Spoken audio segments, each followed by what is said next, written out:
All righty. Yeah. So Bill and Susan have been reviewing the first three remembrances. And Lee and I are going to take another look. We're all going to take another look at the fourth remembrance this week. And this is the one that reminds us that all that is dear to us and everyone we love are of the nature to change. It's inevitable that we will be separated from them, our possessions, our dearest friends, our families.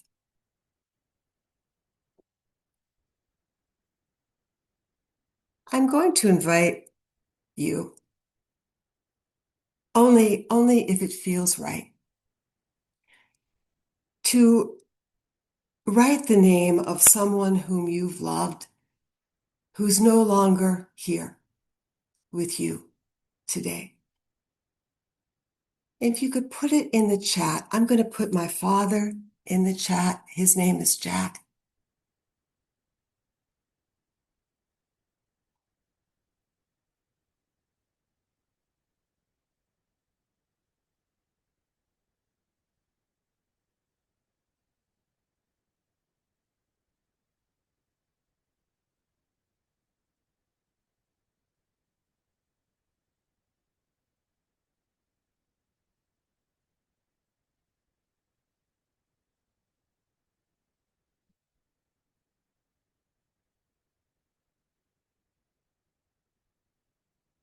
I'm going to take a moment and breathe and remember.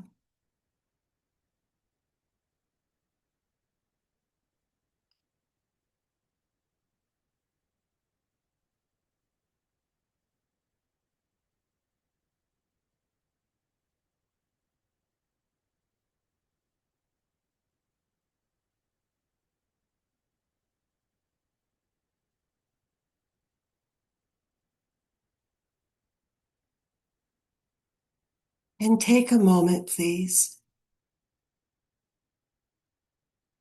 and bring to mind something that you value, that you treasure, that you have received from this being. I'm not going to say it in the chat, just bring it to mind.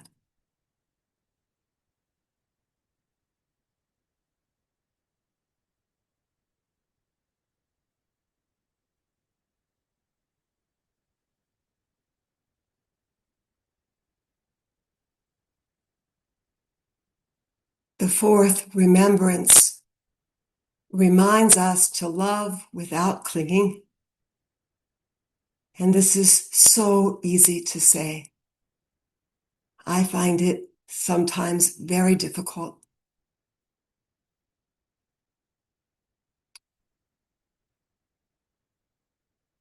In one of Tara Brach's teachings, she shared about a retreat that she attended with a friend of hers. It was a retreat offered by Thich Nhat Hanh. And at the end of the retreat, they were asked to partner, and she partnered with her friend. And they were asked to greet their friend with a namaste. And that is such a beautiful way to say hello, isn't it? That I bow to the light in you. And then they were asked to settle in their seats. And the first instruction that they were given by Thich Nhat Hanh was to reflect on the knowing that I am going to die. And breathe.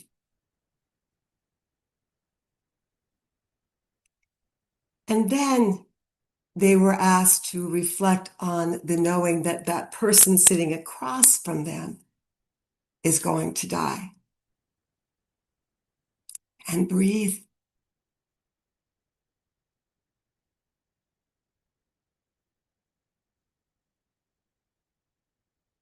In the face of this reality, we have many precious things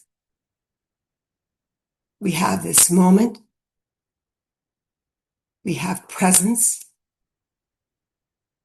we have love, and we have death. And I shared in a recent talk, when we lose someone we love, grief can envelop us. It can take our breath away. It can be hard to breathe. It can overwhelm us.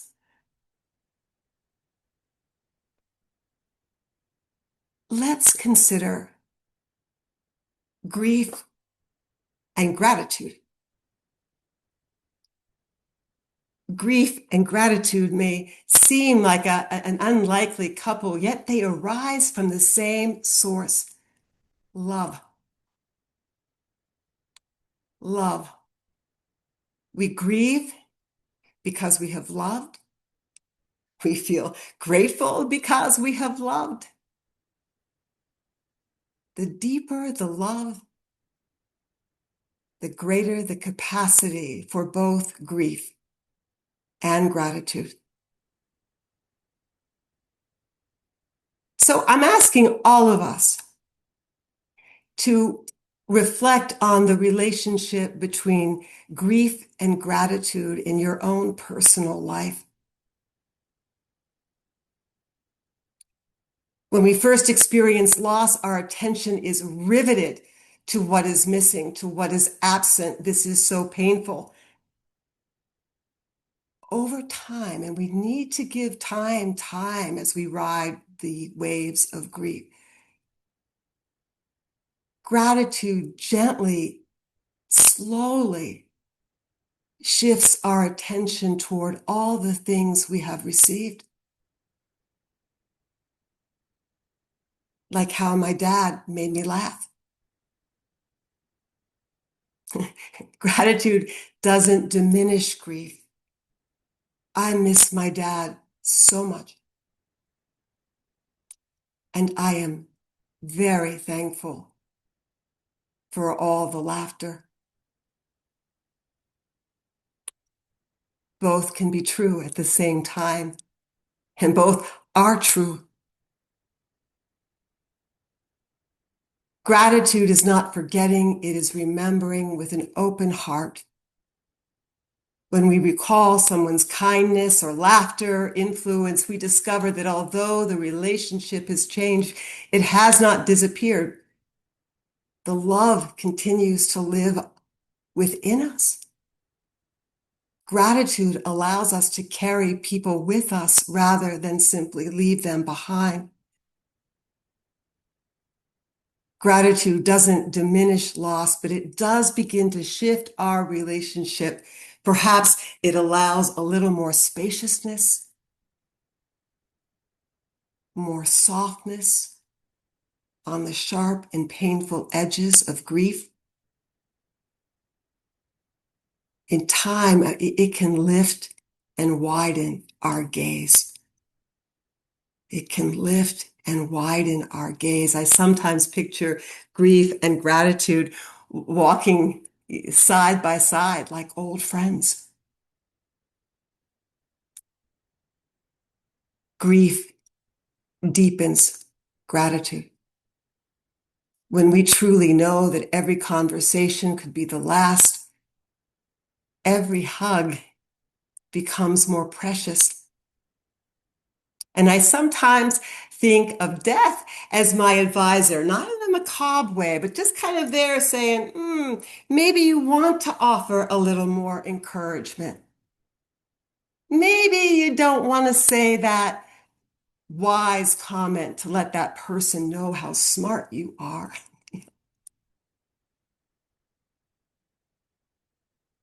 Life is so brief. I'm going to close by sharing a few words from Pema Chodron, the teacher Pema Chodron. And she writes, "Life is glorious, but life is also wretched. It's both. Appreciating the gloriousness inspires, encourages us, cheers us up, gives us a bigger perspective, energizes us. We feel connected. But if that's all that's happening, we get arrogant and start to look down on others. And there's a sense of making ourselves a big deal and really feeling pretty serious about it and wanting it to be like that for forever. The gloriousness becomes tinged by craving and addiction. And on the other hand, wretchedness, life's painful aspect, softens us up considerably. Knowing pain is a very important ingredient of being there for another person. When you are feeling a lot of grief, you can look someone right in the eyes because you feel you haven't got anything to lose. You're just there. The wretchedness humbles us and softens us. But if we were only wretched, we would all go down the tubes. We'd be so depressed, discouraged, and hopeless that we wouldn't have enough energy to eat an apple. Gloriousness and wretchedness need each other. One inspires us, the other softens us. They go together.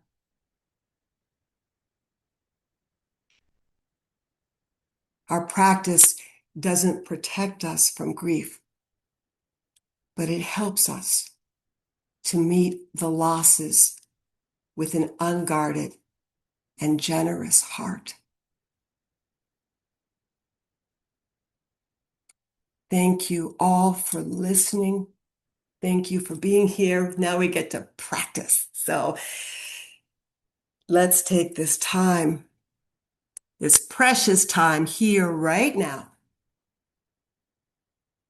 to turn toward the body that allows you to be here today with whatever level of health and flexibility it has.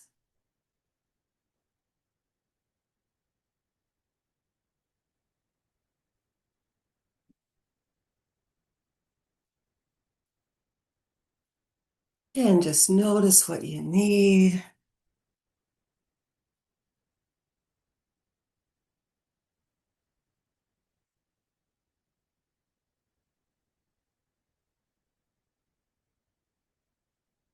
Yeah, the side body.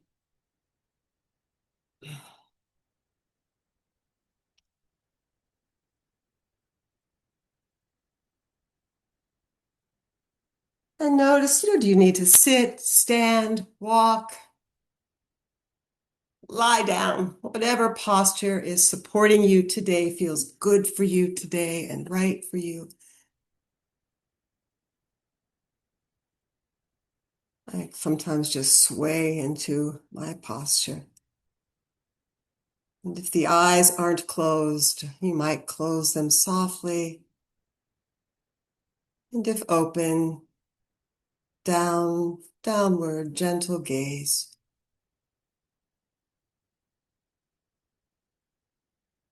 And let's from the very start, just as we come in for this landing, bringing to mind the folks sitting here with you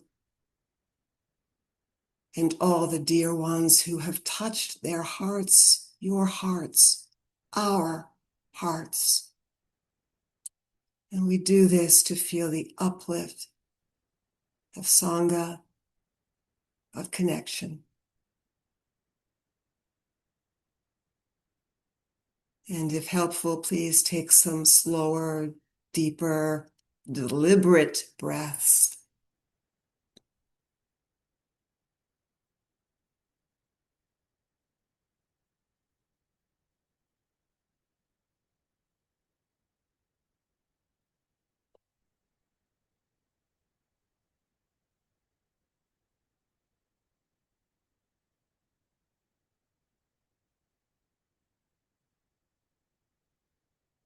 And we invite some unwinding. So much of this is learning to relax,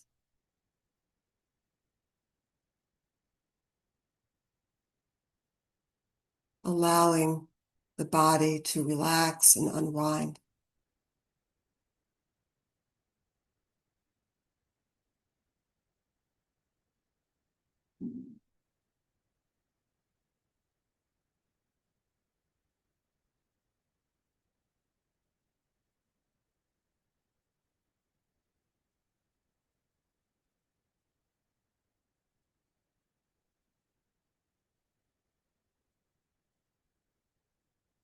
Inviting the mind that can be so busy and discursive, thinking, planning, worrying.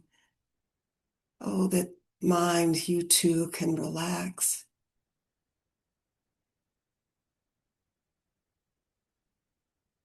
Inviting the mind to drop open and down into the stream of body breathing.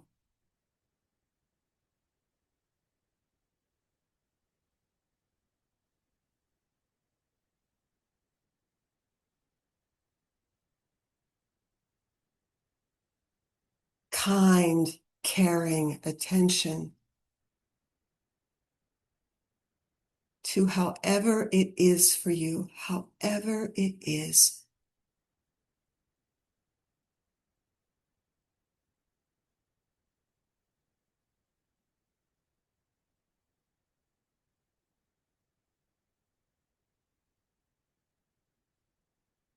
Softening.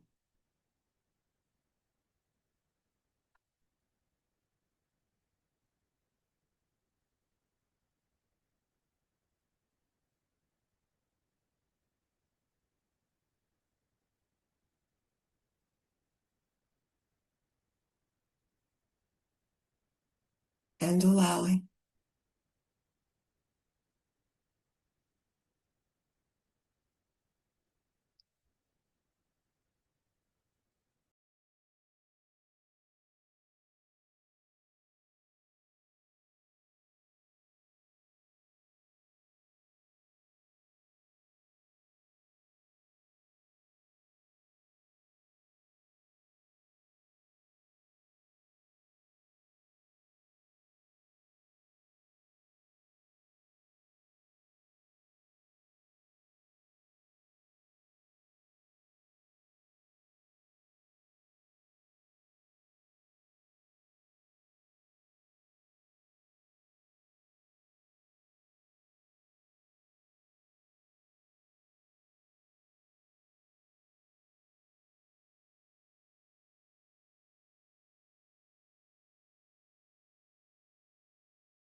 And just noticing what the mind is doing.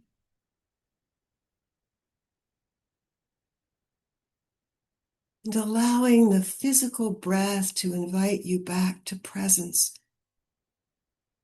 Just this breath.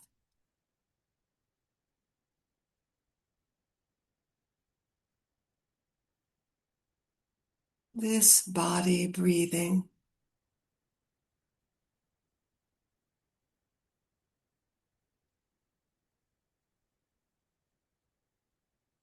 What a gift.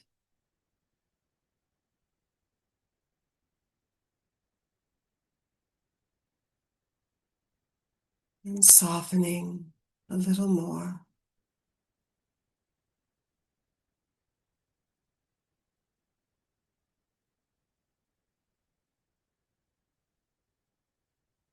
What might soften a little more?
just this moment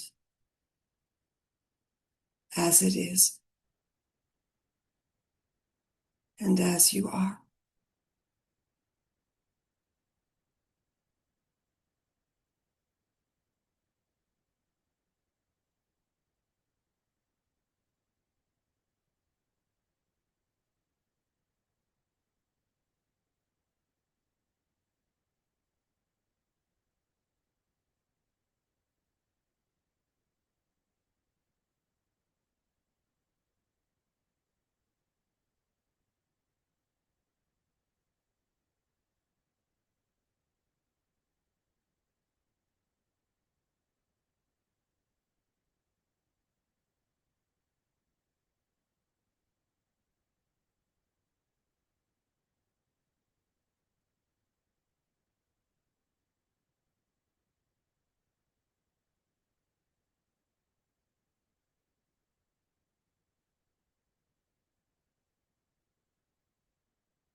Thank you for your practice. Thank you for being here.